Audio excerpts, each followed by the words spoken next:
رب اشرح لي صدري ويسر لي أمري واحلل عقدة من لساني يفقهوا قولي رب زدني علما.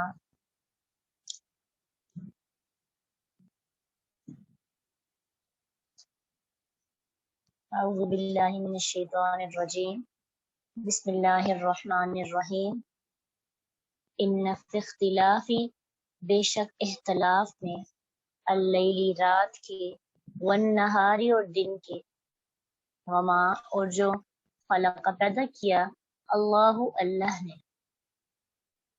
اللہ سبجیکٹ ہے، اس وجہ سے لفظ اللہ جو ہے مرفوع ہے. السماواتی آسمانوں میں، والارضی اور زمین میں، لآیات نشانیاں ہیں، البتہ نشانیاں ہیں، لقومی یتقون ان لوگوں کے لیے جو ڈرتے ہیں.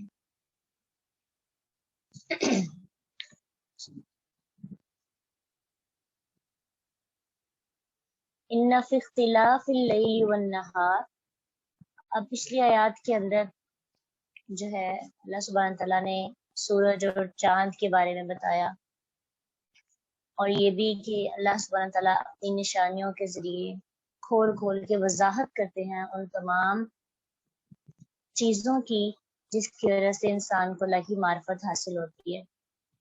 اب اسی طرح کی اور بھی کچھ نشانیاں ہیں، جیسے رات اور دن کا اختلاف.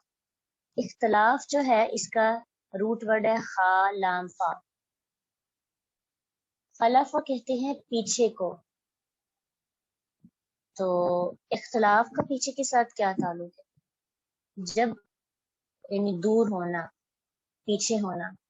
تو جب دو چیزوں کے اندر اختلاف ہوتا ہے نا، تو ایک دوسرے سے دور دور رہتی ہیں، ایک دوسرے سے پیچھے پیچھے ہوتی ہیں، اکٹھی نہیں رہ سکتی. جیسے رات اور دن کا اختلاف ہے، یعنی آپ کا اگر کسی کے ساتھ اختلاف ہو تو آپ اس کے آنے سے وہاں سے اٹھ کے چلے جاتے ہیں، پیچھے ہو جاتے ہیں.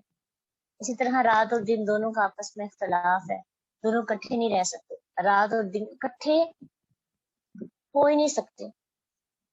تو جس طرح رات اور دن میں اختلاف ہے، دنیا کی ہر چیز کے اندر، مختلف چیزوں کے اندر مختلف اختلافات پائے جاتے ہیں.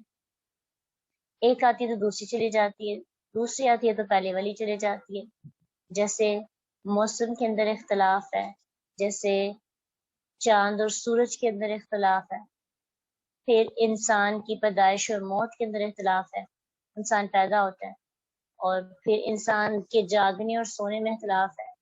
انسان سوتا ہے تو پھر جاگ نہیں سکتا، پھر وہ جاگتا ہے تو پھر سو نہیں سکتا. یہ دونوں ایک وقت میں کام نہیں ہو سکتے. تو ان اختلافات کے ساتھ ہی زندگی کا حسن ہے. تو جس طرح اللہ تعالیٰ کی قدرت کے اندر یہ ساری چیزیں کیوں بتائی گئی ہیں؟ کیونکہ یہ نشانی ہے نا لوگوں کے لیے جو متقی پرہیزگار ہیں. تو اختلافات، مختلف چیزوں میں جو مختلف اختلافات پائے جاتے ہیں، وہ انسان کو زندگی کے ایک بہت اہم سبق سکھاتے ہیں کہ جس طرح پیدائش کے اندر، تخلیق کے اندر مختلف اختلافات پائے جاتے ہیں مختلف چیزوں میں، ایسے انسان کی نیچر میں بھی، انسان کی نیچر بھی دوسری انسان کی نیچر سے ڈیفرنٹ ہوتی ہے. اختلافات پائے جاتے ہیں. اختلافات کا مطلب یہ نہیں کہ انسان ایک دوسرے سے نفرت کرنے لگے. اختلافات کا مطلب یہ نہیں ہوتا کہ انسان ایک دوسرے کے ساتھ جو ہے ایک دوسرے کو برا بھلا کہتا ہے. اختلاف اپنی جگہ ہوتا ہے، لیکن عزت، رسپیکٹ، انسانیت اپنی جگہ ہوتی ہے. اختلاف کا مطلب دشمنی نہیں ہوتا.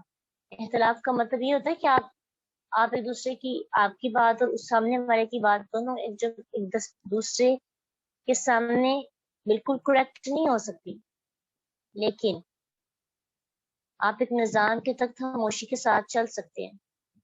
تو بس اللہ تعالیٰ کی قدرت اور تخلیقات پہ جب ہم غور کرتے ہیں نا، تو ہمیں بہت سارا اعتماد ملتا ہے اور ہماری حوصلہ افزائی ہوتی ہے. تو دن اور رات کے اختلاف میں اور اس کائنات کی ہر چیز، چاہے وہ اللہ نے آسمانوں میں پیدا کی، چاہے وہ زمین میں پیدا کی، وہ چھوٹی چیز ہے یا وہ بڑی چیز ہے، کچھ بھی اس میں آ جاتا ہے. آپ کا قلم بھی آ جاتا ہے، آپ کا مصحف آ جاتا ہے، آپ کی سوچ آ جاتی ہے. اس آسمان کے اندر جتنی بھی چیزیں پائی جاتی ہیں وہ ایون کہ آکسیجن بھی کیوں نہیں ہے, تو چھوٹا سا سیارہ یا ستارہ ہی کیوں نہیں ہے, ساری چیزیں, اور زمین کے اندر پائی جانے والی چھوٹی سے چھوٹی چیز, بڑی سے بڑی چیز, ہر چیز میں کیا ہے, آیاتی, نشانیاں ہیں انسان کے لیے تدبر کرنے کے لیے, حکمت چھپی ہوئی ہیں. لیکن ان سب چیزوں سے کون نشانی, کون سبق حاصل کرتا ہے, کون اللہ کی معرفت حاصل کرتا ہے, یتقون, جو ڈرنے والے, جس کے پاس تقوی ہے, جو متقی ہے, وہی تدبر کی آنکھ سے رات اور دن کے اختلاف, چاند اور سورج کی حکمتیں, اور اس دنیا کے اندر پائی جانے والی ہر چیز کے پیچھے چھپے راز کو پہچانتا ہے. وہ ایک درخت دیکھتا ہے نا, تو درخت کو دیکھنے کے بعد بھی وہ سوچنے لگتا ہے کہ اس کو پیدا کرنے والا کون ہے. وہ پوری ہسٹری کو سوچ کر حیران دنگ رہ جاتا ہے. وہ اپنی تخلیق پہ غور کرتا ہے کہ مجھے اللہ نے پیدا کیا, میں کھانا کھاتا ہوں, کھانا کھانے کے بعد اندر کس طرح سے ڈائجیشن سسٹم میرا چل رہا ہے, کھانا کس طرح سے ہضم ہو جاتا ہے, کوئی مشینری نہیں لگی ہوئی, میں کسی بھی طرح کا کھانا کھا لوں, مجھے جو ہے اس کو ہضم کرنے میں کوئی مسئلہ نہیں ہوتا. آپ اگر غور کریں نا تو اندر ہماری فیکٹری چل رہی ہے ہمارے جسم کے اندر. ہم پانی کے گھونٹ پیتے ہیں, وہ کتنے پروسیس سے جا کر ہمارے اندر ہضم ہوتا ہے. ہم ایک چھوٹی سی چیز کھاتے ہیں, اگر ہم زیادہ کھانا کھائیں تب بھی وہی سسٹم ہے, تھوڑا کھائیں تو بھی وہی سسٹم ہے. تو اللہ تعالیٰ ہمیں کوئی سوئچ نہیں آن کرنا پڑتا, ہماری بیٹری لو ہو جائے ہمیں جا کے سرکٹ بریکر میں جا کے اس کو چارج نہیں کرنا پڑتا. ہم بھوکے رہ کر بھی اپنی چارجنگ کو بالکل آف نہیں ہونے دیتے, ہم بھوکے رہ کر بھی تھوڑا بہت ہینڈل کر لیتے ہیں. یہ موبائل کی بالکل بیٹری آف ہو جائے تو ہمیں موبائل لگانا پڑتا, تب تک موبائل آن نہیں ہوتا. لیکن اللہ تعالیٰ نے ہمیں اتنی ہمت دی ہے کہ ہم بالکل ہمارے اندر سے کھانا کھانے کے, اگر کھانا ہمیں ہضم ہو گیا ہے, بھوک لگ گئی ہے, تو اگر ہمیں کھانے کو نہیں مل رہا پھر بھی ہم آن رہتے ہیں. ایون ہم سست ہو جاتے ہیں, لیکن ہماری انرجی اتنی لو نہیں ہوتی کہ ہم فوت ہو جاتے ہیں اور دوبارہ سے کھانا کھا کے زندہ ہوتے ہیں. تو اللہ سبحانہ تعالیٰ نے یہ سارا نظام اگر غور و فکر کیا جائے تو کتنا کمپلیکیٹڈ ہے, لیکن اس میں کتنی حکمتیں ہیں. اب جو تقوی والی نگاہ ہے وہ ہر چیز کو ریلیٹ کرتی ہے اللہ کے ساتھ, لیکن جس کے پاس تقوی والی نگاہ نہیں ہے, جس کے پاس ڈرنے والا دل نہیں ہے, جس کے پاس اللہ کی معرفت نہیں ہے, وہ چیزیں دیکھتا ہے, وہ سیر و تفریح کے لیے جاتا ہے, قدرتی نظام کو, وہ قدرت کے بہت قریب ہوتا ہے, لیکن وہ اللہ تک نہیں پہنچ پاتا. ٹھیک ہے, یہ سائنسدان جو ہیں کتنا ریسرچ کرتے ہیں, ابھی ریسرچ کرنے کے باوجود بھی عبادت میں اتنے تقوی, اتنے متقی اور اتنے خشوع والے نہیں ہوتے. ایون کہ اسلام بھی قبول نہیں کرتے. کیوں؟ کیونکہ وہ متقی نہیں ہے, ان کے پاس دیکھنے والی نگاہ نہیں ہے. تو صرف ریسرچ کرنا مقصد نہیں ہے, بلکہ انسان کے پاس تقوی بھی ہونا چاہیے, اس کے پاس مقصد ہو کہ میں نے اگر غور و فکر کرنا ہے تو میں نے اپنے اللہ کے پوائنٹ آف ویو سے دیکھنا ہے کہ اللہ کے ساتھ ہر چیز ریلیٹ کرنی ہے کہ اس کو اللہ نے بنایا. اپنی انگلی کے ناخن کو اگر ہم دیکھیں نا, ٹھیک ہے, تو اس ناخن سے, اس پور سے جو ہم اپنی انگلیوں میں دیکھتے ہیں, اپنے ہاتھ کی لکیروں سے, اپنے جسم میں چلتے خون سے, اپنی چلتی نبض سے, ہر چیز چھوٹی سے چھوٹی چیز سے نہ ہم باہر نکلے, اپنی ذات میں ہم کتنا کچھ جو ہے وہ دیکھ سکتے ہیں جو اللہ تعالیٰ نے ہمیں دی. تو وما خلق اللہ, جو کچھ بھی اللہ نے پیدا کیا, جو کچھ بھی اللہ نے پیدا کیا, زمین میں یا آسمان میں, متقی لوگوں کے لیے اس میں نشانیاں ہیں. لیکن آج اگر دیکھا جائے تو ہم نے تقوی کو صرف نماز کے ساتھ منسلک کر دیا ہے, ہم نے تقوی کو صرف روزے اور تہجد کے ساتھ جوڑ دیا. اللہ سبحانہ تعالیٰ تو ہمیں قرآن کے اندر تدبر کرنے اور غور و فکر کرنے کی تلقین کرتے ہیں اور ہمیں موٹیویٹ کیا جاتا ہے. آج کل ہم یہی سیکھ رہے ہیں کہ اگر انسان اپنے ایمان کو بڑھانا چاہتا ہے تو نماز روزے زکوٰۃ حج کے ساتھ ساتھ دنیا کے نظام میں، اللہ کے نظام میں بھی غور و فکر کرنا چاہیے. اس سے بھی ایمان انسان کا بڑھتا ہے، کیونکہ اس سے انسان کا بنانے والے کی طرف یقین بڑھتا ہے، بنانے والے کی طرف نگاہ جاتی ہے. اور جب انسان کو پتہ چلتا ہے کہ جس کے سامنے میں کھڑا ہوتا ہوں، جس کی میں عبادت کرتا ہوں، جس کی میں پوجا کرتا ہوں، جس کو میں مانتا ہوں رب ساری کائنات کا، وہ اتنا بڑا رب ہے. جب اللہ کی کبریائی اور عظمت واضح ہو جاتی ہے تو پھر انسان اور جھک جاتا ہے اور عاجز ہو جاتا ہے. لیکن جو ان تمام چیزوں پر غور و فکر نہیں کرتا یا جس کے پاس تقوی والی نگاہ نہیں ہوتی، وہ کیسا بندہ ہوتا ہے؟ اس کو یقین ہی نہیں ہوتا کہ اس دنیا کے اندر کوئی نظام چلانے والا بھی ہے. اسی لیے اللہ نے کہا ان الذین لا یرجون لقاءنا، بے شک وہ لوگ جو ہماری ملاقات کی امید ہی نہیں رکھتے.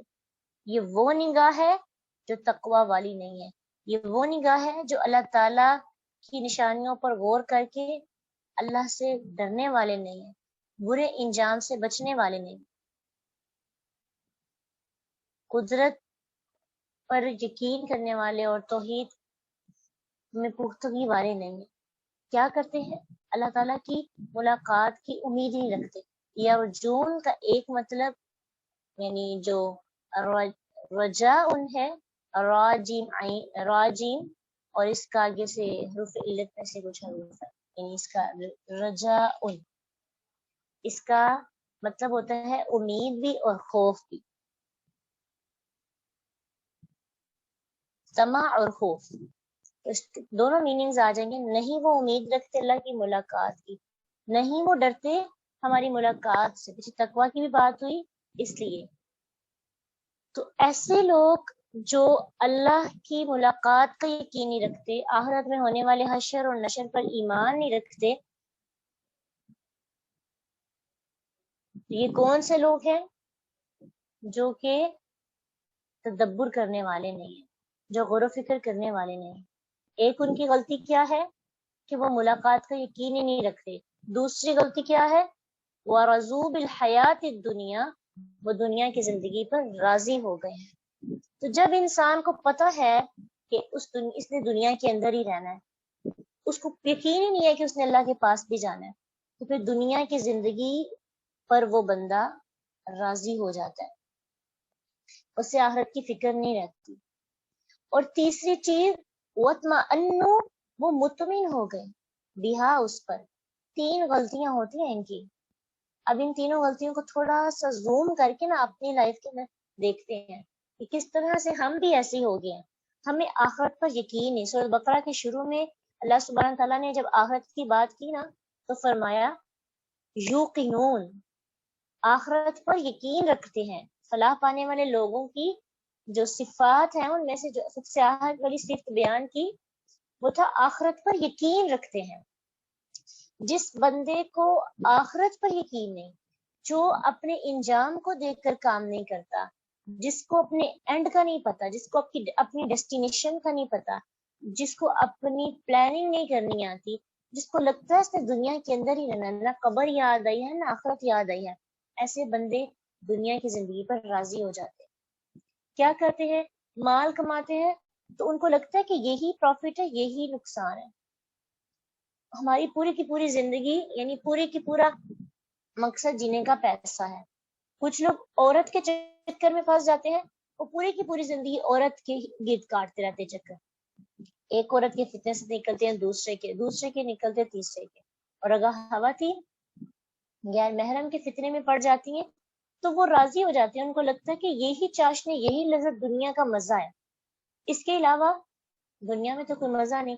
جو دنیا کی رنگینیوں میں پڑ جاتا ہے اور دنیا کی چیزوں کے پیچھے، دنیا کے مال کے پیچھے، دنیا کے رنگوں کے پیچھے پڑ جاتا ہے اور بس فیشن اور بس آؤ بگت کی زندگی، لگی لپٹی باتوں والی زندگی، تو بڑا مطمئن ہو کر پھر وہ زندگی گزارتا ہے.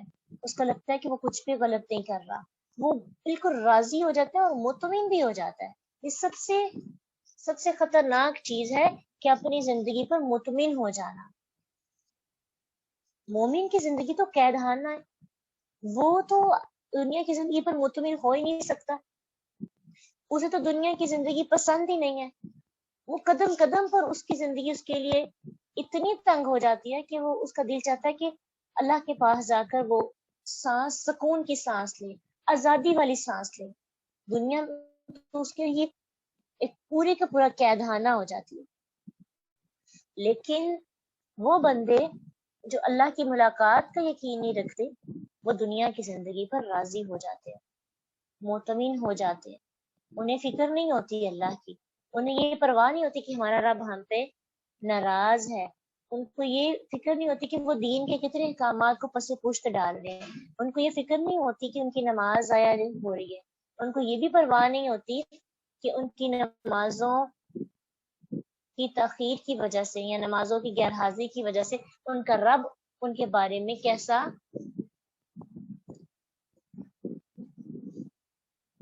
کیسے نامہ اعمال ان کے حق میں لکھے جا رہے ہیں اور ان کا آخرت میں ان کے ساتھ کیا سلوک کیا جائے گا۔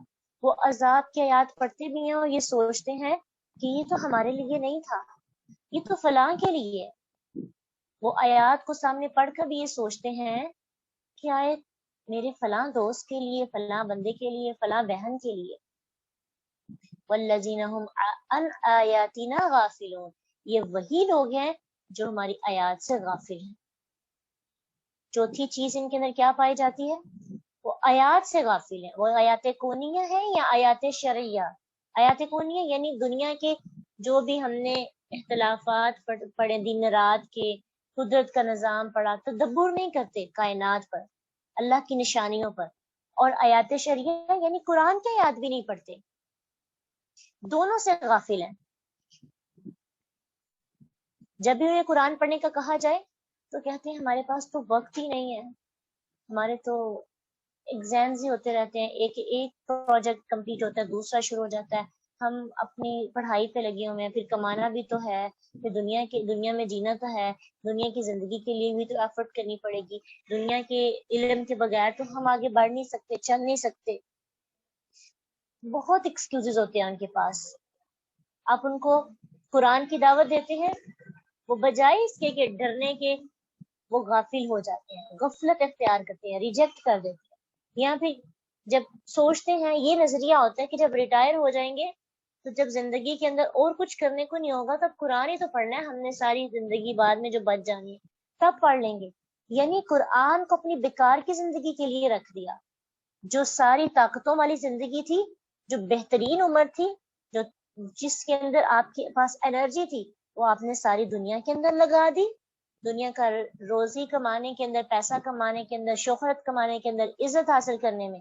تو جو بیکار کی زندگی جس میں آپ سجدہ بھی صحیح نہیں کر سکتے، لمبے سجدوں کی طاقت نہیں ہے آپ کے پاس، آپ کھڑے ہو کر صحیح نماز نہیں ادا کر سکتے، آپ کے پاس اتنی انرجی نہیں ہے کہ آپ اللہ کی راہ میں نکل پڑے، آپ لوگوں کو دین پڑھا سکے، سکھا سکے، خود سیکھ سکے، تو آپ نے اس عمر کو اللہ کے لیے رکھ دیا۔ کیا پتہ وہ عمر آئی نہ اور آپ اچانک موت مر جائیں، یا اگر آ بھی جائے تو کتنی ناانصافی ہے کہ اللہ آپ کو اس بارے میں پوچھے گا نہیں۔ یہ نہیں ہے کہ اس عمر کے اندر آپ قرآن پڑھیں ہی نہ، لیکن انسان کی نیت تو یہ نہیں ہونی چاہیے۔ جو اللہ نے انرجی، جو جوانی کی عبادت ہے، اس عبادت کا کسی کے ساتھ بھی کوئی کمپیریزن نہیں ہے۔ اس لیے ابھی ہمارے پاس وقت ہے، سب سے پہلے تو اپنا آخرت پہ یقین بڑھانا چاہیے، اور اس کے ساتھ ساتھ جب انسان کا آخرت پہ یقین بڑھ جاتا ہے تو پھر آخرت والا بندہ دنیا کی زندگی پر راضی نہیں ہوتا۔ اس کی قدموں میں دولت بھی رکھ دی جائے نا، پھر بھی وہ ناراض رہتا ہے زندگی سے، دنیا کی۔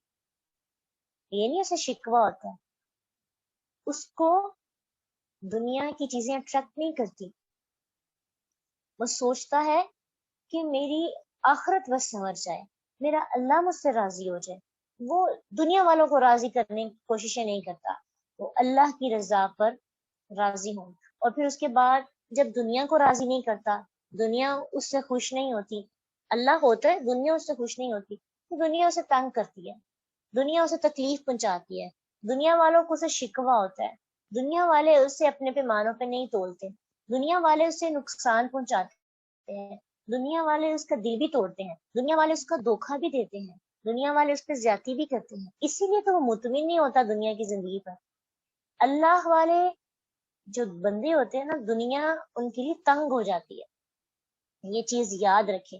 اگر دنیا کی زندگی آپ کے لیے بڑی کشادہ ہے، آپ کو کوئی مشکل نہیں آ رہی، سب لوگ آپ کی آؤ بھگت کر رہے ہیں، سب آپ سے خوش ہیں، کوئی زندگی کے اندر پریشانی اور رکاوٹ نہیں ہے، تو سمجھیں کہیں میرا شمار وَرَضُوا بِالْحَيَاةِ دنیا والوں میں تو نہیں ہو گیا۔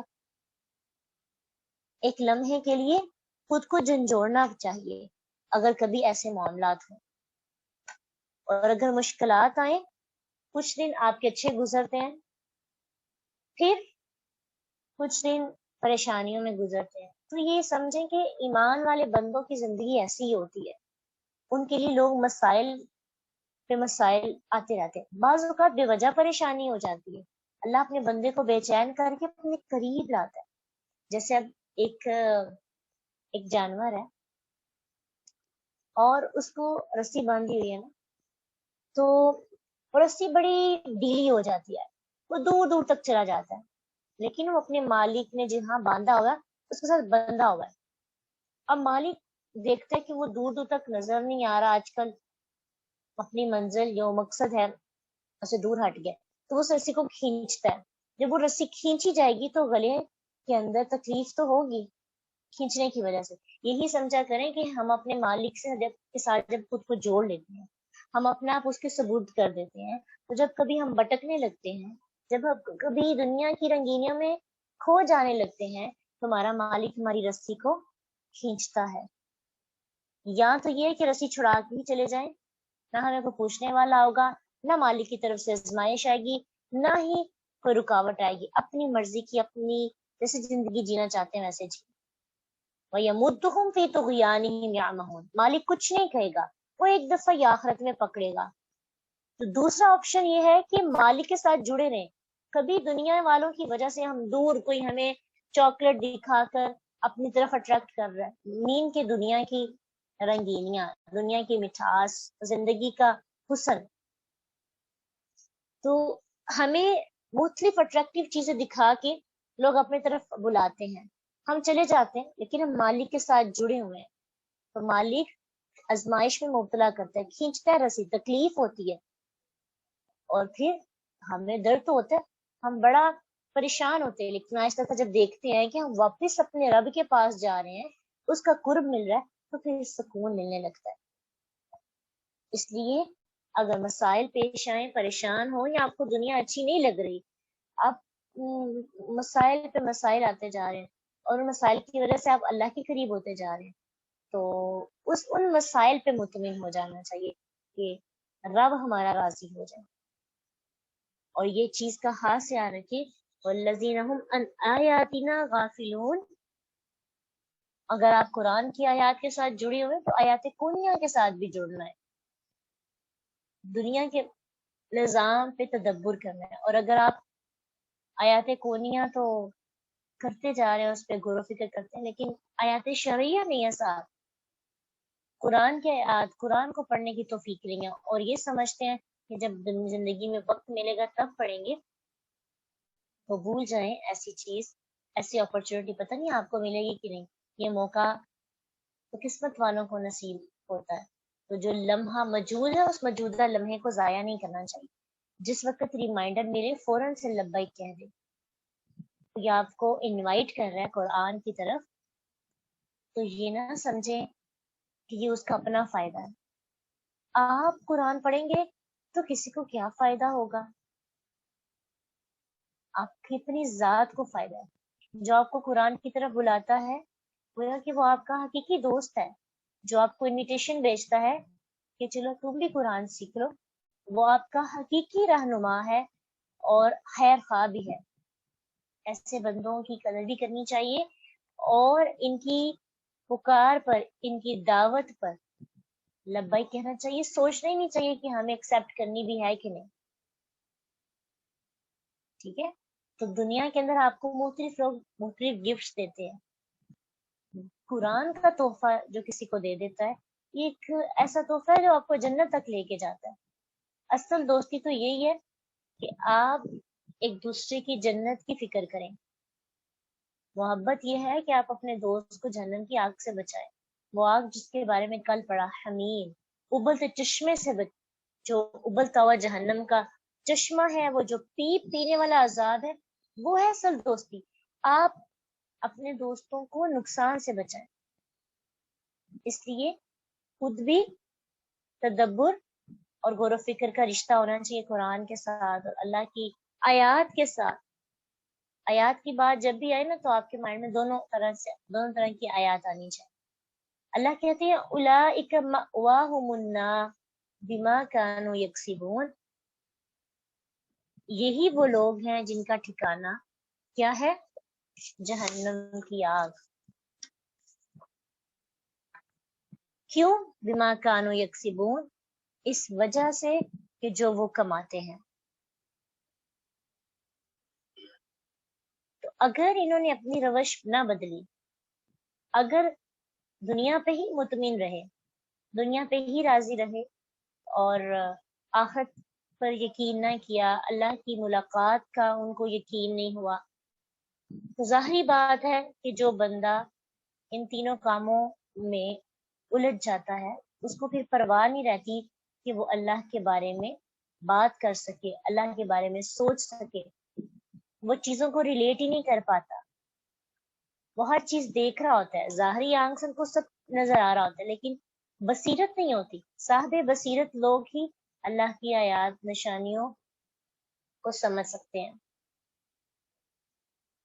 تو یہ بصیرت تو عطا اس کو ہی ہوتی ہے جو دنیا کی رنگینیوں سے تھوڑا نکل کر اللہ کی طرف رجوع کرنے کی کوشش کرتا ہے. دوسرے طرح کے لوگ، دوسری کیٹیگری، دوسرا فریق، دوسرا گروہ کون سا ہے؟ یہ وہ گروہ ہے جو ایمان لایا، جس نے نیک عمل کیے. ان الذین آمنوا، بے شک وہ لوگ جو ایمان لائے، وعملوا الصالحات، اور انہوں نے عمل کیے نیک.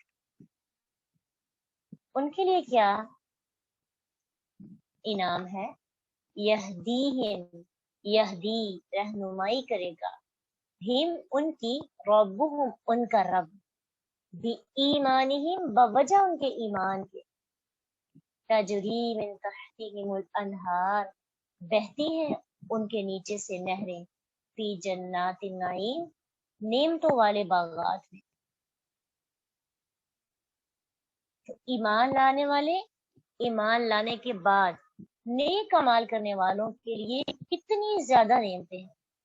تجری من تحتہم الانہار کی تمہیں سمجھ آتی ہے کہ جنت میں جائیں گے اور اللہ سبحانہ تعالیٰ ان کو ایسے باغات سے نوازے گا جن کے نیچے سے نہریں بہ رہی ہوں گی. نعیم، نعمتوں والے باغات سے. یہ ایسے باغات ہوں گے کہ اللہ سبحانہ تعالیٰ سورہ سجدہ میں فرماتے ہیں فَلَا تَعْلَمُ نَفْسٌ مَا أُخْفِيَ لَهُم مِّن قُرَّةِ أَعْيُنٍ، کہ بس کوئی شخص نہیں جانتا کہ ان کے لیے آنکھوں کی ٹھنڈک میں سے کیا کچھ چھپا رکھا ہے. کوئی انسان سوچ ہی نہیں سکتا کہ اس کو کتنا سکون دیا جائے گا جنت کے. حدیث میں بھی آتا ہے کہ اللہ تعالیٰ فرماتے ہیں کہ میں نے اپنے صالح بندوں کے لیے وہ کچھ تیار کر رکھا ہے جو نہ کسی آنکھ نے دیکھا، نہ کسی کان نے سنا، نہ کسی بشر کے دل میں اس کا خیال بھی گزرا. یعنی ہم خوابوں کے اندر کتنے حسین اور جمال سپنے سوچتے رہتے ہیں تو جادوئی جگہ کو، تو انسان کی سوچ میں بھی ویسی جگہ نہیں آ سکتی جیسی جگہ جنت کے اندر ہے. اب یہ ساری نعمتیں ہیں جن کی ہمیں بار بار قرآن کے اندر ملتی ہے تکرار، اور ہم پڑھتے ہیں اور ہم ان کو سمجھنے کی بھی کوشش کرتے ہیں، لیکن جو سب سے بڑی نعمت اور سب سے بڑی عطا ہے اس کو ہائی لائٹ کریں، یہدیہم ربہم بایمانہم، یہ سمجھنے والی بات ہے. رہنمائی کرے گا ان کا رب بوجہ ان کے ایمان کے، یا ان کے ایمان کے ساتھ. یعنی ان کا رب ایمان اور عمل صالح والوں کو ان کی ایمان کی وجہ سے دنیا میں صراط مستقیم کی ہدایت، یعنی سیدھا راستے پہ چلنے کی توفیق عطا کرتا ہے. جیسے ایمان والے بندے جب نماز ادا کرتے ہیں تو اللہ سے دعا کرتے ہیں نا، اہدنا الصراط المستقیم، اللہ نے سیدھا رستہ دکھا. اللہ ان کی یہ دعا قبول کرتے ہیں، ان کے نیک اعمال کی وجہ سے ان کو ٹریک لائن سے نیچے اترنے نہیں دیتے. اللہ ان کی رہنمائی کرتے ہیں، اللہ ان کے گائیڈر ہوتے ہیں، ان کو ریمائنڈرز دیتے رہتے ہیں. جب کبھی ان سے مسٹیکس ہو جائے ان کو یاد کروا دیتے ہیں، ان کے صراط مستقیم پر چلنے والے راستے پر ان کا ہاتھ پکڑ کے چلتے ہیں. اللہ ایسے بندوں کا ہاتھ پکڑ کر ان کو صراط مستقیم پر چلاتے ہیں. یہ اللہ کی سب سے بڑی نعمت ہے ان بندوں پر. صحیح حدیث میں آتا ہے کہ جب انسان اپنے فرائض پورے کرتا ہے تو اللہ تعالیٰ اس شخص پہ اتنا راضی ہوتا ہے کہ اللہ اس کا ہاتھ بن جاتا ہے، اللہ سے بندے کی آنکھ بن جاتا ہے، اللہ سے بندے کی اس طرح سے مدد کرتا ہے، یعنی آنکھ اور ہاتھ بننے سے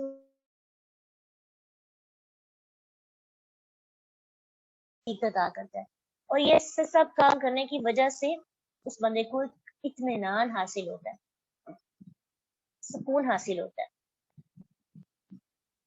تو اس لیے یہ کون سے بندے ہیں جن کا ہاتھ پکڑ کے اللہ چلتا ہے؟ کون سے بندے؟ ایمان والے، نیک اعمال والے. تو ہم تو عمل صالح میں اضافہ ہی نہیں کر رہے. کبھی رات کو سوتے وقت آپ نے غور کیا آج میں نے کون سا نیک عمل کیا ہے؟ جب ہم فرسٹ سٹیپس پہ نہیں آ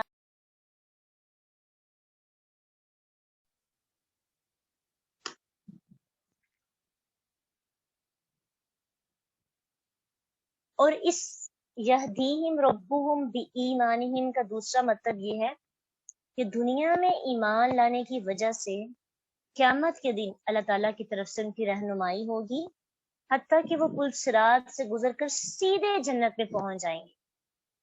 ٹھیک ہے، پہلی چیز کہ دنیا میں اللہ ان کی رہنمائی کرے گا، ان کا ہاتھ پکڑ کے ان کو صراط مستقیم پہ اللہ چلائے گا. اور پھر آخرت کے اندر بھی ایسے بندوں کی رہنمائی ہوگی، صراط مستقیم پل صراط سے سکون سے یہ گزر جائیں گے اور سیدھے جنت تک پہنچ جائیں گے. ان کو مشقتیں برداشت نہیں کرنی پڑیں گی، ان کے نیک اعمال ان کی ڈھال بن جائیں گے. اور ان دونوں میننگز کے اندر جو با ہے ایمانہم کے ساتھ جو با ہے، یہ با سببیت کے لیے بھی آتا ہے اور استعانت کے لیے بھی، یعنی سبب کے لیے، بوجہ ان کے ایمان کی وجہ سے اللہ ان کو دنیا کے اندر بھی اپنی مدد یعنی اپنی کمپنی، اپنی رہنمائی عطا کرے گا، اور آخرت کے اندر بھی.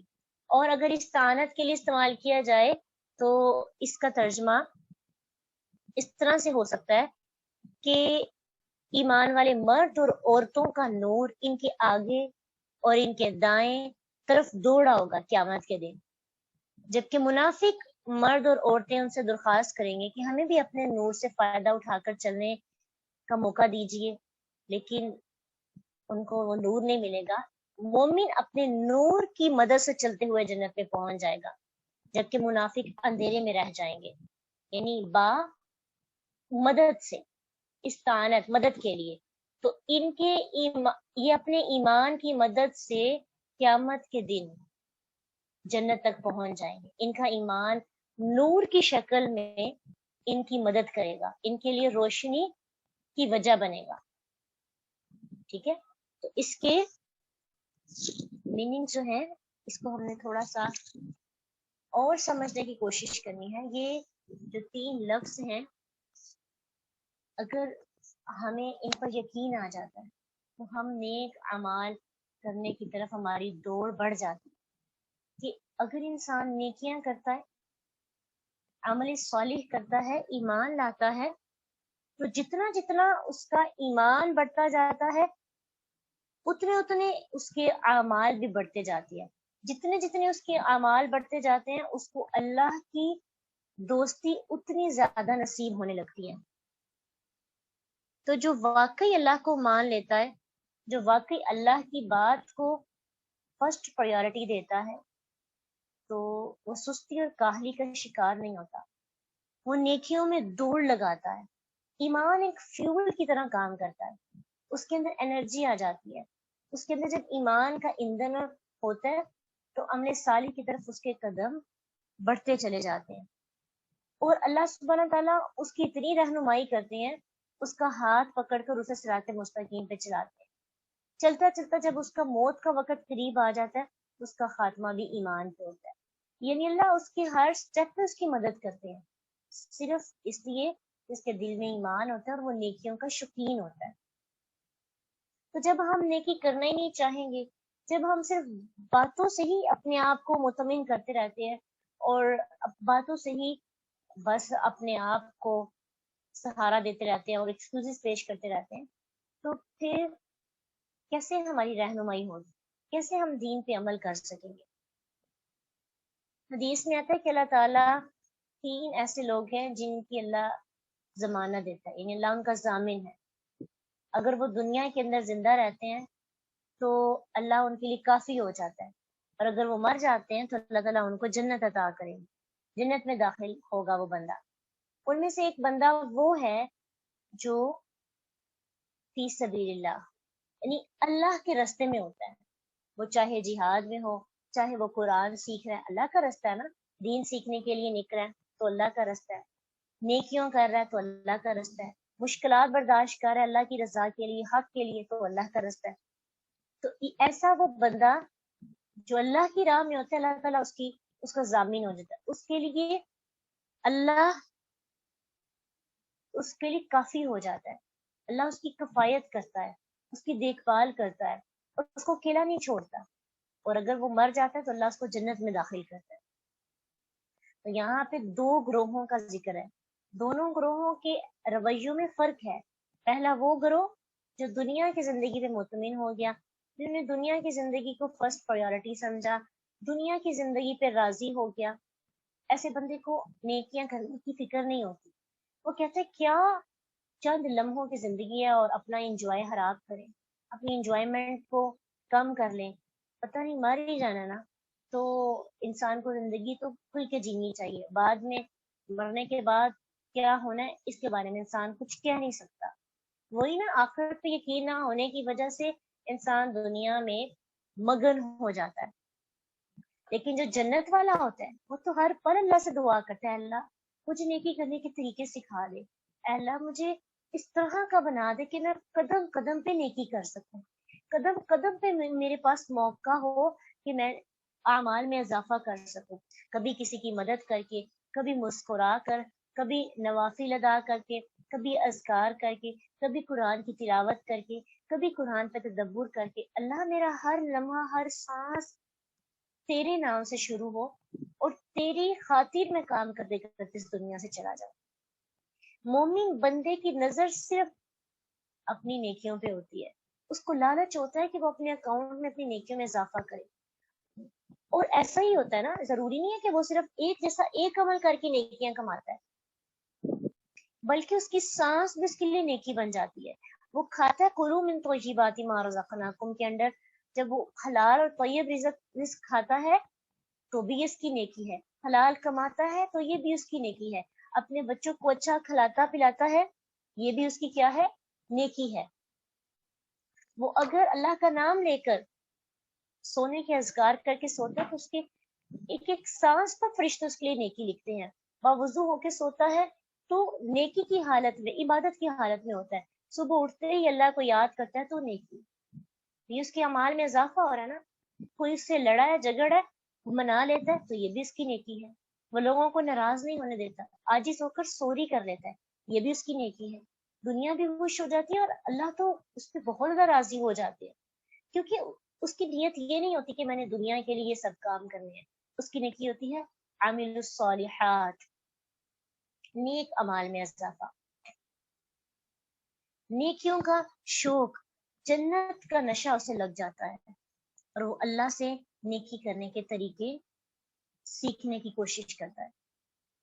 تو کیا ہم نے کوشش کرنی ہے نیکیاں کرنے کی، اعمال میں اضافہ کرنا ہے؟ کیا خیال ہے؟ یہ مزے کی زندگی گزارنی ہے، 2 دن کی زندگی ہے، کھاؤ پیو اور مزہ کرو، کوشش کرنی ہے انشاءاللہ۔ اور انشاءاللہ ہم نا اب ایسا کرتے ہیں کہ کیونکہ ہم بھول جاتے ہیں نا، تو ریمائنڈرز ہمیں ملتے رہنے چاہیے. تو ہم اپنا ویکلی احتساب کریں گے. ہم ویکلی ایک کوئز ہوں گے انشاءاللہ، اس کے اندر آپ سے کوشچنز ہوں گے ہمارے اپنے لیے کہ کیا اس ہفتے کے اندر میں نے کوئی ایک نیکی کی، میں نے کوئی ایک گناہ چھوڑا، میں نے کسی کو خوش کرنے کی کوشش کی، کسی سے ناراضگی ختم کی، کسی کو سوری کی، قرآن کی تلاوت کو پڑھنا چاہا، قرآن پر تدبر کیا. اس طرح کے کوشچنز ہوں گے جس سے ہم انشاءاللہ اپنا احتساب کریں گے.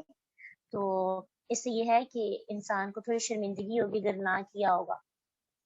سچ ہی بولنا نا ہم نے اپنے ساتھ، تو سچ بولنے کا فائدہ یہی ہے کہ انسان کو اپنی تصویر اصل والی سامنے نظر آ جاتی ہے. اس لیے کوشش کرنی ہے کہ ہفتے کو ہم انشاءاللہ احتساب کریں گے اپنا. ہفتے تک کچھ ایسی نیکیاں تو ہونی چاہیے کہ جن کی وجہ سے ہم اپنے آپ کو یہ کہہ سکیں کہ میں نے کسی ایک نیکی میں اضافہ کیا اور اپنا کوئی ایک گناہ چھوڑا.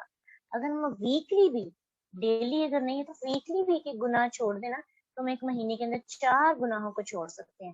اور وہ سوچے 4 گناہوں کو ختم کرنے کی وجہ سے اور 4 نیکیوں میں اضافہ کرنے کی وجہ سے زندگی کے اندر کتنا چینج آ جاتا ہے. لیکن کوشش تو کریں نا.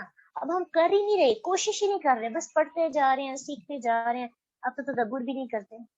ٹھیک ہے، تو کوشش کرنی ہے کہ روزانہ جو آیات پڑھتے ہیں ایک بار 5 منٹ کے لیے بیٹھیں، ان ورڈز کو دیکھیں جو آپ نے سیکھی، اور وہ فکر کریں یہ لفظ مجھے کیا کہہ رہے ہیں، یا آج مجھے کس چیز کا پیغام دے رہے ہیں، کس چیز کی دعوت دے رہے ہیں.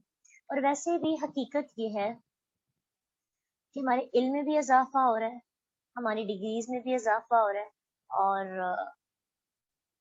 ہم قرآن کے ساتھ جڑ بھی رہے ہیں، لیکن نیکیوں میں اضافہ نہیں ہو رہا. ہمارے اندر سے غصہ ختم نہیں ہو رہا، ہمارے اندر سے نفرتیں ختم نہیں ہو رہی، ہمارے اندر سے جیلسی ختم نہیں ہو رہی. ہم اپنے گھر میں رہ کر نماز بھی پڑھتے ہیں اور بد اخلاقی بھی کرتے ہیں، گالی گلوچ بھی کرتے ہیں، آگے سے لوگوں کے ساتھ بدتمیزی بھی کرتے ہیں، اور کوئی ناراض ہے ہمیں اس چیز کی بھی پرواہ نہیں ہوتی، کوئی ہم سے خوش ہے تو بھی اللہ کا شکر ادا نہیں کرتے. اسی طرح صدقہ خیرات میں ہمارا اتنا شوق نہیں ہے، نوافل کی ادائیگی میں اتنا شوق نہیں ہے، اذکار نہیں ہم کرتے. ہم بس 5 وقت کی نماز اور قرآن کی چند آیات کو سیکھ کر سمجھتے ہیں کہ ہم نے اللہ پہ بہت بڑا احسان کیا. پتہ نہیں یہ بھی چیزیں ہماری قبول ہوں گی کہ نہیں ہوں گی. اس لیے ایک ہوتا ہے لالچ ہونا، جیسے مال اکٹھا کرنے کا لالچ ہوتا ہے نا، یہ بھی اکٹھا کر لیں، یہ بھی سیو کر لیں. جیسے ایک ماں نے اپنی بیٹی کی شادی کرنی ہوتی ہے تو وہ جہیز کا سامان تیار کرتی ہے، اور اس ماں کی کوشش ہوتی ہے کہ اپنی بچی کو اچھی سے اچھی چیز دو، یہ بھی رکھ دو، اپنی اچھی سے اچھی چیز بھی بیٹی کی جہیز میں رکھ دیتی ہے. تو ایک شوق ہوتا ہے اکٹھا کرنے کا. تو ایمان والا بندہ اس کو بھی شوق ہوتا ہے کہ وہ اپنی یہ نیکی بھی اپنے تھیلے میں ڈال لے. کوئی اور نیکی کرنے لگتا ہے تو وہ اس کا لالچ ہوتا ہے کہ یہ نیکی مجھے کرنی چاہیے، یہ صدقہ میں دوں، یہ لوگوں کا کام میں کروں، کسی کے حصے کا یہ کام مجھے کرنا چاہیے. کسی کے پاس اتنی انرجی طاقت نہیں ہے تو اللہ مجھے توفیق دے. ٹھیک ہے، تو ایمان والا بندہ بھی حریص ہوتا ہے جنت میں جانے کے لیے. یہدیہم ربہم بایمانہم، ان کا رب ان کے ایمان کی وجہ سے ان کی رہنمائی کرتا ہے، لیکن شرط یہ ہے کہ عمل صالح. اپنے اعمال میں اضافہ کریں گے تو اللہ کا ہاتھ، اللہ کا قرب، اللہ کی مدد نصیب ہو جائے گی. اور ویسے بھی جو قرآن کے ساتھ جڑ جاتا ہے، حدیث میں آتا ہے نا کہ قرآن کا ایک سیرا بندے کے ہاتھ میں ہوتا ہے اور ایک اللہ کے ہاتھ میں. ٹھیک ہے، تو اللہ اپنے بندے کی مدد فرماتے ہیں. جنت میں تو نعمتیں ملیں گی، دنیا کے اندر اس کو جو اللہ کی مدد ملتی ہے نا، اس سے بڑی نعمت کوئی نہیں ہو سکتی. جنت میں جب وہ جائیں گے تو جب وہ دیکھیں گے کہ جنت کی تو نعمتیں دیکھ کر حیران رہ جائیں گے. اتنی عجائب دیکھ کر بے اختیار ان کی زبان سے نکلے گا دعواہم فیہا سبحانک اللہم، ان کی زبان سے بے اختیار نکلے گا سبحانک اللہم، اے اللہ تو پاک ہے. جس طرح دنیا میں خود بخود سانس جاری ہو جاتی ہے نا، تو اہل جنت کے دل میں، زبان پر ہر وقت خود بہت اللہ تعالیٰ کی تسبیح اور تمہید جاری رہے گی. وَتَحِيَّتُهُمْ فِيهَا سَلَام، اور ان کی دعا اس میں کیا ہوگی؟ سلام۔ دنیا کے اندر بھی انسان کے دو طرح کے رشتے ہوتے ہیں، ایک انسان کا اللہ کے ساتھ رشتہ، وہ اللہ خوش کرنے کی کوشش کرتا ہے، اور ایک انسان کا بندوں کے ساتھ رشتہ ہوتا ہے۔ مومن نہ صرف اپنی ذات میں نہیں جیتا، مومن اپنے رب کو بھی راضی رکھتا ہے اور اپنے بندوں، اللہ کے بندوں کی بھی خیر خواہی کرتا ہے، ان کو بھی خوش کرنے کی کوشش کرتا ہے۔ وہ خود غرض نہیں ہوتا کہ وہ نماز، روزہ، زکوٰۃ، حج ادا کرے اور لوگوں کے ساتھ بات چیت ہی نہ کرے، اپنے گھر والوں کے ساتھ لڑتا رہے، اپنے دوستوں کے ساتھ لڑتا رہے، اپنے ساتھ رہنے والے لوگوں کو خوش ہی نہ کر سکے، ان کی خیر خواہی نہ کرے، ان کے ساتھ ان کو تنگ کرتا رہے۔ نہیں، مومن بندہ اللہ کو بھی خوش کرتا ہے، اس کے بندوں کی بھی خدمت کرتا ہے۔ تو یہ دنیا کے اندر بھی مومن بندہ کیا کرتا ہے کہ اللہ کی تسبیحات بیان کرتا رہتا ہے، اور ساتھ ہی ساتھ دنیا کے اندر بھی وہ سلام کو عام رکھتا ہے۔ تو ایسے بندے جب جنت میں جائیں گے تو جنت کی نعمتیں دیکھ کر سب سے پہلے جو اللہ کے بارے میں ان کا کلمہ ان کی زبان سے ادا ہوگا وہ ہوگا سبحانک اللہم۔ اور جب یہ آپس میں ملیں گے، بات چیت کریں گے، تو وہاں پہ وہ ایک دوسرے کو سلام کہیں گے۔ حدیث میں آتا ہے کہ مومن بندہ اللہ تعالیٰ کی تعریف اس طرح سے کرے گا کہ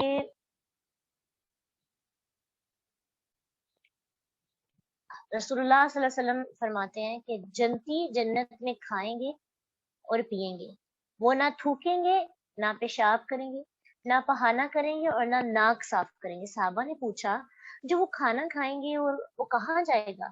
اللہ کے نبی صلی اللہ علیہ وسلم نے فرمایا بس ڈکار آئے گا اور پسینہ آئے گا جس سے کستوری کی خوشبو آئے گی اور ان کا کانا تحلیل ہو جائے گا۔ اور جو اصل بات ہے جو ہمارے ٹاپک سے ریلیٹڈ ہے کہ ان کے دلوں میں اور ان کی زبانوں پر تسبیح اور حمد خود بخود بے اختیار جاری ہوگی، جس طرح ہمیں دنیا کے اندر سانس لیتے ہیں نا، اب ہم سانس سوچ سمجھ کے لیتے ہیں، خود بہت سانس آ جاتی ہے، سوئے ہیں پھر بھی سانس آ رہی ہے، کام کریں پھر بھی سانس آ رہی ہے، رو رہے ہیں پھر بھی سانس آ رہی ہے، چیخ رہے ہیں پھر بھی سانس آ رہی ہے۔ اسی طرح جنتی لوگوں کے کو الہام ہوگی اللہ کی تسبیحات اور حمد، خود بخود ان کی زبان اور ان کے دل پر تسبیحات اور اللہ کی حمد جاری رہے گی، جیسے سانس جاری رہتی ہے بالکل ویسے۔ اور پھر وَتَحِيَّتُهُمْ فِيهَا سَلَام۔ تحیشیت جو ہے باب تفعیل کا مصدر ہے، اس کا مطلب ہے زندگی کی دعا دینا، یعنی اللہ تمہیں زندگی بخشے۔ جب وہ ایک دوسرے سے ملیں گے تو ایک دوسرے کو زندہ رہنے کی دعا سلام کے الفاظ سے دیں گے، ٹھیک ہے؟ تو جو دنیا میں بندہ سلام کو پسند نہیں کرتا تو کیا اس کو جنت کے اندر سلام کرنے کی توفیق ملے گی؟ یہ نہیں ہے کہ آپ دنیا کے اندر تو یہ اللہ کا ذکر اذکار نہیں کرتے، اللہ کو یاد نہیں کرتے، سلام نہیں کرتے ایک دوسرے پر، تو ڈائریکٹ ہی آپ کو جنت میں جو ہے سلام کرنے کی پریکٹس ہو جائے گی۔ دنیا کے اندر پریکٹس کرنی پڑے گی، پہلے دنیا کے اندر پریکٹس کریں گے تو آخرت کے اندر توفیق ملے گی۔ جو بندہ دنیا میں سلام نہیں کرتا ایک دوسرے کو، دنیا میں اللہ کا ذکر نہیں کرتا، اللہ کی تسبیحات کی بیان کرتا، تو کیا سوچتے ہیں آخرت میں ملے گا؟ آخرت میں یہ توفیق ملے گی؟ کیسے ملے گی؟ اس لیے ہائے اور ہیلو کی بجائے کیا استعمال کرنا چاہیے؟ السلام علیکم ورحمۃ اللہ وبرکاتہ۔ سلام کو عام کرنا چاہیے دنیا میں، اور پھر اللہ آخرت کے اندر بھی ایسے لوگوں کو جب جنت میں داخل کرے گا تو وہاں پہ بھی جا کے وہ مغرور نہیں ہوں گے، خود غرض نہیں ہوں گے، وہ ایک دوسرے کے ساتھ ہنسی خوشی رہیں گے۔ دیکھیے کامیابی، فوز الکبیر، بہت بڑی کامیابی کے بعد بھی وہ اللہ کو نہیں بھولتے اور اپنے ساتھ رہنے والوں کو نہیں بھولتے۔ دنیا کے اندر چھوٹا سا مقام یا تھوڑا سا رتبہ اور مقام مل جائے، ہمارے تو پاؤں زمین پہ نہیں لگتے، ہم تو کسی کو سلام کرنا پسند نہیں کرتے، ہماری تو آنکھیں ماتھے پہ آ جاتی ہیں، دوسروں کو اگنور کرنے لگتے ہیں، دوسروں کو حقیر سمجھنے لگتے ہیں۔ ایسے ہی ہوتا ہے نا؟ لیکن جنتی لوگوں کی صفات یہاں بیان کرنے کا کی حکمت یہ بھی ہے کہ ہم اگر دنیا کے اندر تھوڑی بہت کامیابی حاصل کر لیتے ہیں تو ہمیں اترانے کی ضرورت نہیں، ہمیں اللہ کا شکر ادا کرنا چاہیے اور ساتھ اپنے ساتھ رہنے والے لوگوں کے ساتھ اچھا سلوک. اور پھر وآخر دعواہم ان الحمد للہ، آخری پکار ان کی یہ ہوگی کہ سب تعریف اللہ کے لیے رب العالمین جو تمام جہانوں کا رب ہے. یعنی ان کی دعا اور گفتگو کا اختتام کس میں ہوگا؟ اللہ سبحانہ تعالیٰ کی حمد کے ساتھ ہوگا.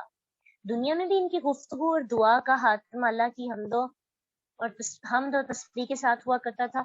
جنت میں بھی اسی طرح ہوگا. اور حدیث میں آتا ہے کہ جبیر بن مطعم رضی اللہ عنہ بیان کرتے ہیں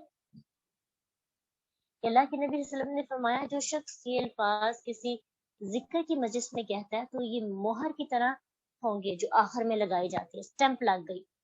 اور جو انہیں کسی لغو کی یعنی لغو مجلس میں جہاں پہ فضول باتیں ہوتی ہیں اس میں یہ الفاظ کہے گا تو اس کے لیے کفارہ ہوگا. مجلس کفارہ کی دعا ہم پڑھتے ہیں نا، تو مجلس کفارہ کی دعا یہ سبحانک اللہم و بحمدک اشہد ان لا الہ الا انت استغفرک و اتوب الیک. یہ اسی لیے پڑھی جاتی ہے کہ اگر مجلس اچھی ہے تو یہ سٹیمپ لگ گئی، اور اگر مجلس اچھی نہیں ہے، جو غلط باتیں کہیں، فضول باتیں کہیں، ان کے کفارے کے لیے ہم یہ دعا پڑھ دیتے ہیں. یہ دعا یاد کر لینی چاہیے. یہ ضروری نہیں ہے کہ صرف قرآن کی کلاس کے لاسٹ میں یہ دعا پڑھی جاتی ہے. اب جب بھی کسی سے لمبی گفتگو کرتے ہیں، ڈسکشن کرتے ہیں، یا شاید ایون کے کال پہ بھی ڈسکشن ہو جاتی ہے تو لاسٹ پہ آپ یہ دعا پڑھ سکتے ہیں. اس لیے کہ جو کمی بیشی ہوگی یا ایسی بات جو کہ نہیں کرنی چاہیے تھی تو اس پر ہمیں معافی مل جاتی ہے. ٹھیک ہے، تو دنیا کے اندر بھی ایسے لوگ جو ہیں اپنی ابتدا بھی سلام سے اور آخر اپنا کیسے کرتے ہیں؟ دعا سے، اللہ کی تعریف سے.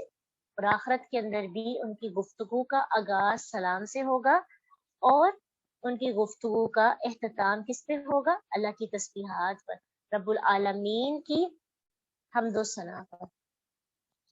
ٹھیک ہے، تو آج کے 2 اعمال اپنے اوپر لازم کر لیں. ایک عمل کیا ہے؟ ذکر کی کثرت. چلتے پھرتے اٹھتے بیٹھتے کوئی نہ کوئی ذکر کرتے رہنا چاہیے. ایک تو ذکر ہوتا ہے زبانی، اور ویسے بھی اللہ کو یاد کرتے رہنا چاہیے. اور ویسے بھی زبان سے بھی ذکر، اذکار کی کثرت بڑھانی، یہ ہماری اسائنمنٹ ہے آج کی انشاءاللہ. اور دوسری چیز سلام کی کثرت کریں. لوگوں پر زیادہ سے زیادہ لوگوں کو سلام کہیں. جنت میں انسان صرف سلام کہے گا. سورۃ واقعہ میں آتا ہے لا يسمعون فیہا لغوا ولا تأثیما الا قیلا سلاما سلاما، کہ وہ اس میں بےہودہ گفتگو نہیں سنیں گے، نہ گناہ میں ڈالنے والی بات، مگر ان کا کہنا صرف سلام ہوگا. سورۃ مریم میں آتا ہے کہ وہ اس میں کوئی لغو بات نہیں کریں گے مگر سلام، اور ان کے لیے اس میں ان کا رزق صبح شام ہوگا. ٹھیک ہے، تو سلام جنت کے اندر بھی عام ہوگی، دنیا کے اندر بھی. ہمیں جنت کے اندر اگر ہم سلام کو عام کرنا چاہتے ہیں تو جنت میں تو تبھی جائیں گے جب جنت میں جانے والے کام کریں گے. تو جنت میں جانے والے 2 اعمال اپنانے کی کوشش کرنی ہے، ذکر کی کثرت اور سلام کی کثرت انشاءاللہ. اور یہی ایک سٹیپ ہوگا اپنے اعمال صالح کو انکریز کرنے کا، بڑھانے کا. جب ہم اذکار کرتے ہیں نا تو ہر وقت زبان پہ کوئی نہ کوئی ذکر رہتا ہے تو ہم بہت سے گناہوں سے بچتے ہیں.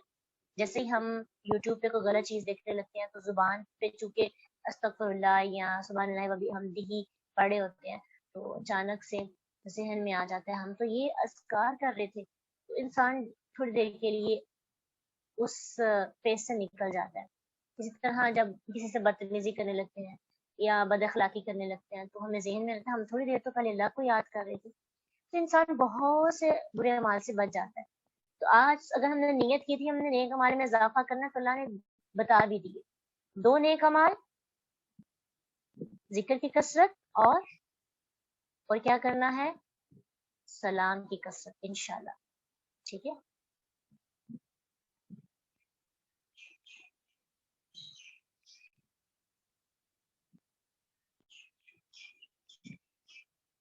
وآخر دعوانا ان الحمد للہ رب العالمین. سبحانک اللہم وبحمدک نشہد ان لا الہ الا انت نستغفرك ونتوب إليك. فإن مع العسر يسرا، إن مع العسر يسرا، فإذا فرغت فانصب وإلى ربك فارغب.